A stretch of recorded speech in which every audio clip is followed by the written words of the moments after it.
Hi అండి. అందరూ ఎలా ఉన్నారు? ఈ మధ్య 1 మంత్ ఊరైతే వెళ్ళాము. ఊరెళ్ళిన తర్వాత బోలెడన్ని పనులుంటాయి కదండీ! అందులో ఇది ఒక మెయిన్ ఇంపార్టెంట్ పననమాట.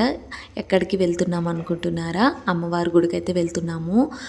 ఇది ఈ 3 ఇయర్స్ బ్యాక్ నేను మొక్కుకున్నాను. బట్ ఇప్పటికైతే కుదిరింది మొక్కు తీర్చడము. అలా అని చెప్పేసి అమ్మవారి కోసము చీర, జాకెట్ అయితే తీసుకోవడానికి అని చెప్పేసి షాప్‌కైతే వెళ్ళాము. నేను ఇదే అమ్మవారి గుడికి వెళ్ళినప్పుడు 3 ఇయర్స్ బ్యాక్ అనుకుంటా ఒక వీడియో షూట్ చేసి మన వీడియోస్‌లోనే పోస్ట్ చేశాను. అప్పుడు ఆ వీడియో కింద నాకు చాలామంది కామెంట్స్ చేశారు. ఏ గుడికి వెళ్లారో మాకు చెప్పండి, మేము వెళ్తామని చెప్పేసి. ఇది ఒరిస్సాలోనండి చాలా ఫేమస్ టెంపుల్ నోర్నమ్మ తల్లి అని చెప్పేసి. మేము గుడికి వెళ్ళే ముందు ఏమనుకున్నామంటే ఫ్యామిలీ అంతా కలిసి వెళ్ళాలి అని అనుకున్నాము. బట్ కుదరలేదు. అలా అని చెప్పేసి నాన్న, నేను, నా కూతురైతే వెళ్ళాము. నేను 3 ఇయర్స్ బ్యాక్ వచ్చేటప్పటికి నా కూతురికి అప్పటికి 10 మంత్స్, ఇప్పుడు 4 ఇయర్స్. చూస్తున్నారు కదా ఎంత చక్కగా నడుచుకొని వెళ్ళిపోతుందో. మేము వెళ్ళేసరికి పెద్దగా జనాలు ఎవరు లేరండి. మేము ఒక 4-5 మెంబర్స్ వచ్చారు.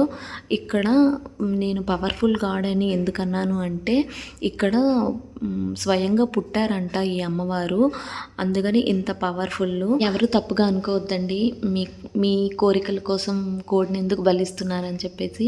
బట్ అది ఆచారంగా వస్తున్నది అంతే. అంతకు మించి నేను ఏమీ చెప్పలేను. బట్ నాకేమీ తెలియదు కూడా.